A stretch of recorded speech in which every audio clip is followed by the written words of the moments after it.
জানিয়ে দেব হাতে থাকা সর্বশেষ আপডেট, আন্তর্জাতিক সংবাদগুলোর শিরোনাম, এরপর বিস্তারিত। পশ্চিমাদের পাল্টা জবাবের হুঁশিয়ারি পুতিনের।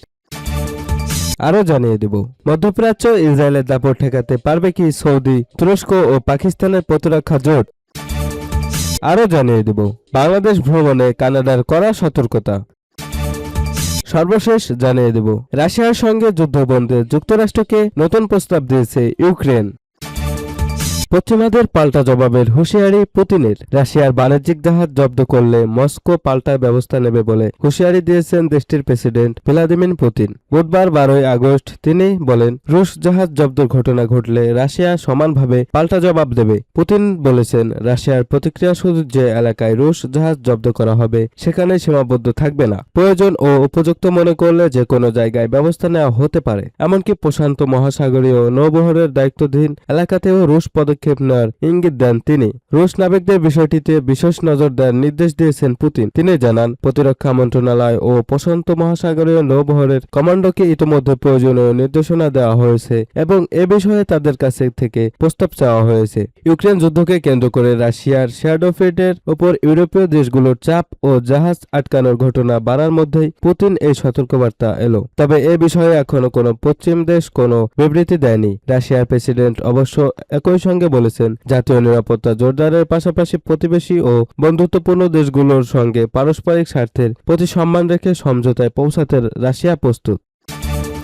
মধ্যপ্রাচ্য ইসরায়েলের দাপট ঠেকাতে পারবে কি সৌদি, তুরস্ক ও পাকিস্তান প্রতিরক্ষা জোট। গাজায় ইসরায়েলের যুদ্ধ ও হত্যাযজ্ঞ শুরুর প্রায় 3 বছর হতে চলেছে। এই সময়ে দখলকৃত পশ্চিম তীর, দক্ষিণ লেবানন ও ইরানেও ইসরায়েলি সামরিক অভিযান ছড়িয়ে পড়েছে। দীর্ঘ সময় ধরে তুরস্ক ও আরব বিশ্বের দেশগুলো ইসরায়েলের কর্মকাণ্ডের নিন্দা জানালেও কার্যকরভাবে তা ঠেকাতে তেমন কোনো পদক্ষেপ নিতে পারেনি। প্রশ্ন উঠেছে, ইসরায়েলের বিরুদ্ধে সরাসরি যুদ্ধে না গিয়ে আর কি করা সম্ভব? এই বাস্তবতায় গত সপ্তাহে সৌদি আরব, তুরস্ক ও পাকিস্তানের মধ্যে স্বাক্ষরিত মক্কা যৌথ প্রতিরক্ষা চুক্তির মধ্যপ্রাচ্যের ভূ রাজনীতিতে নতুন সমীকরণের ইঙ্গিত দিয়েছে। চুক্তিটি কেন হলো এবং এর পেছনে কি ধরনের পরিবর্তন কাজ করছে তা হয়তো ইতিহাসবিদ ভবিষ্যতে বিশ্লেষণ করবেন। তবে চীনের রাষ্ট্রীয় সংবাদ সংস্থা সিনহুয়ার বিশ্লেষণটি তাৎপর্যপূর্ণ। তাদের ভাষায় আমেরিকা অবিশ্বস্ত সৌদি আরব, তুরস্ক ও পাকিস্তানের প্রতিরক্ষা চুক্তি। চীনের দৃষ্টিতে এই চুক্তি কেবল একটি ইসলামিক ন্যাটো গঠনের উদ্যোগ নয়, বরং ইরানের যুক্তরাষ্ট্র ও ইসরায়েলের সামরিক বিপর্যয়ের সরাসরি ফল। চীনা বিশ্লেষক ইয়াং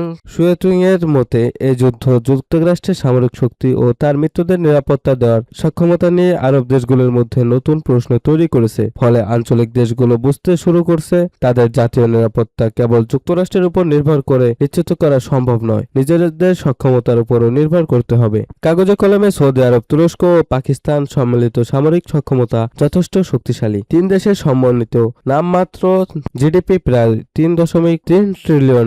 তাদের হাতে রয়েছে 5,600 এর বেশি প্রধান যুদ্ধ ট্যাঙ্ক, 1,100 এর বেশি যুদ্ধ বিমান, বিপুল সংখ্যক ড্রোন, ব্যালিস্টিক ক্ষেপণাস্ত্র, বিশাল সামরিক বাহিনী এবং পাকিস্তানের পারমাণবিক সক্ষমতা। তবে 3 দেশের এই চুক্তির উদ্দেশ্য এক নয়। পাকিস্তান এদিকে অর্থনৈতিক সংকট রয়েছে, অন্যদিকে দেশটির একাধিক সশস্ত্র বিদ্রোহী মোকাবিলা করছে। একই সঙ্গে ভারতের বিরুদ্ধে একটি কৌশলগত ভারসাম্য তৈরি করাও ইসলামাবাদের অন্যতম লক্ষ্য। ভারত ইতোমধ্যে এই চুক্তিকে নিজেদের স্বার্থের জন্য নেতিবাচক হিসেবে দেখছে। তুরস্কের প্রয়োজন আরও বিস্তৃত। দেশটি ইসরায়েলের হুমকির বিপরীতে ভবিষ্যতে পারমাণবিক প্রতিরোধ সক্ষমতা গড়ে তুলতে চায়। পাশাপাশি দক্ষিণ সিরিয়া থেকে ইসরায়েলি বাহিনী প্রত্যাহারে নতুন সিরীয় সরকারকে সহায়তা করা এবং দ্রুত সম্প্রসারিত প্রতিরক্ষা শিল্পের জন্য নতুন বাজার তৈরি করার আশঙ্কায় স্বার্থের সঙ্গে জড়িত। বাংলাদেশ ভ্রমণে কানাডার কড়া সতর্কতা। কানাডা সরকার বাংলাদেশ ভ্রমণ নিয়ে তাদের নাগরিকদের জন্য নতুন সতর্কবার্তা জারি করেছে। নতুন এই নির্দেশনায় বাংলাদেশ সফরের ক্ষেত্রে উচ্চমাত্রার সতর্কতা অবলম্বনের পরামর্শ দেওয়া হচ্ছে। কানাডার পররাষ্ট্র মন্ত্রণালয় জানায়, 2024 সালের জুলাই থেকে বাংলাদেশের নিরাপত্তা পরিস্থিতি অস্থিতিশীল রয়েছে। যেকোনো সময় বিক্ষোভ বা রাজনৈতিক সমাবেশকে কেন্দ্র করে সহিংসতা দেখা দিতে পারে। এতে ব্যবসা প্রতিষ্ঠান বন্ধ হয়ে যাওয়া এবং যাতায়াত ব্যবস্থা ব্যাহত হওয়ার আশঙ্কা রয়েছে। কানাডা সরকার পার্বত্য চট্টগ্রাম অঞ্চলে সব ধরনের ভ্রমণ এড়িয়ে চলার নির্দেশ দিয়েছে। এই অঞ্চলে সশস্ত্র গোষ্ঠীর মধ্যে সংঘর্ষ এবং অপহরণের ঝুঁকি রয়েছে বলে জানানো হয়। কক্সবাজারের রোহিঙ্গা শরণার্থী শিবির এলাকায় প্রবেশধারীকারও কঠোরভাবে নিয়ন্ত্রণ বলে জানানো হয়েছে। সতর্কবার্তায় ঢাকায় সন্ত্রাসী হামলার ঝুঁকির কথাও বলা হয়েছে। হোটেল, উপাসনালয় এবং পর্যটন কেন্দ্রের মতো জনবহুল স্থানে আগের হামলার ঘটনা ঘটেছে বলে জানানো হয়। বিদেশি নারীদের রাতে একা চলাচল করার পরামর্শ দেওয়া হয়েছে। স্বাস্থ্য ঝুঁকির বিষয়ে সতর্ক করা হয়েছে। বাংলাদেশ টাইফয়েড, হেপাটাইটিস এবং ডেঙ্গুর মতো রোগের উচ্চ ঝুঁকির কথা বলা হয়েছে। পাশাপাশি চিকিৎসা ব্যবস্থা অপ্রভূত বলে জানানো হয়। গুরুতর অসুস্থতায় সিঙ্গাপুর বা থাইল্যান্ডের রোগী হস্তান্তরের প্রয়োজন হতে পারে বলেও জানানো হয়। বাংলাদেশের কঠোর স্থানীয় আইনের কথাও তুলে ধরা হয়। সতর্কবার্তায় মাদক অবরোধ, সর্বোচ্চ সাজা মৃত্যুদণ্ড, মুসলিমদের জন্য মদ্যপান সম্পূর্ণ নিষিদ্ধ, সরকারি স্থাপনার ছবি তোলাও নিষিদ্ধ বলে জানানো হয়।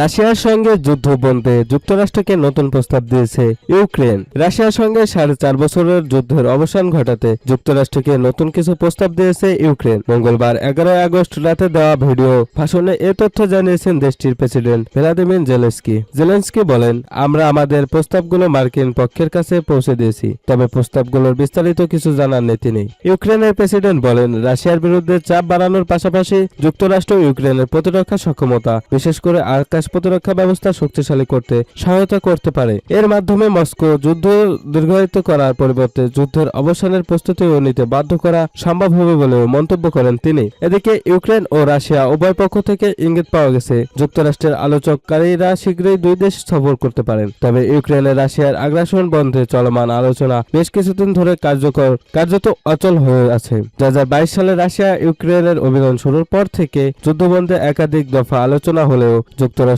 ইসরায়েল ইরানের যুদ্ধ শুরু করার পর সেই প্রতিক্রিয়া আরো সবির হয়ে পড়ে। মার্কিন আলোচকরা স্টিভ উইটকফ ও জ্যারেড কুশনার সর্বশেষ জানুয়ারিতে মস্কো সফর করেছিলেন, তবে তারা এখনো কিয়েভ সফর করেননি। দীর্ঘদিনের যুদ্ধের পর ইউক্রেন বারবার যুদ্ধবিরতির আহ্বান জানিয়ে আসছে। অন্যদিকে রাশিয়াও সমঝোতার কথা বলছে, তবে মস্কোর দাবি যে কোনো সমাধানের অংশ হিসেবে ইউক্রেনকে রাশিয়ার দাবি করা 4টি অঞ্চল পুরোপুরি ছেড়ে দিতে হবে এবং সংঘাতের মূল কারণগুলো ও সমাধান করতে হবে। এদিকে জেলেনস্কি তার ভাষণে অভিযোগ করেন, আগামী মাসে রাশিয়ার পার্লামেন্ট নির্বাচনকে কেন্দ্র করে নতুন করে বড় ধরনের সামরিক সদস্য সংগ্রহের প্রস্তুতি নিচ্ছে মস্কো। তিনি বলেন, নির্বাচনের নামে এই প্রশ্নের পর রুশ প্রেসিডেন্ট ভ্লাদিমির পুতিন বছরের শেষ নাগাদ আরো কয়েক লাখ রুশ নাগরিককে দ্রুত সেনাবাহিনীতে নিয়োগের পরিকল্পনা করছেন। আগামী বছরও এই লোকসংখ্যক সেনাবাহিনীতে নেওয়া হতে পারে বলে দাবি করেন তিনি।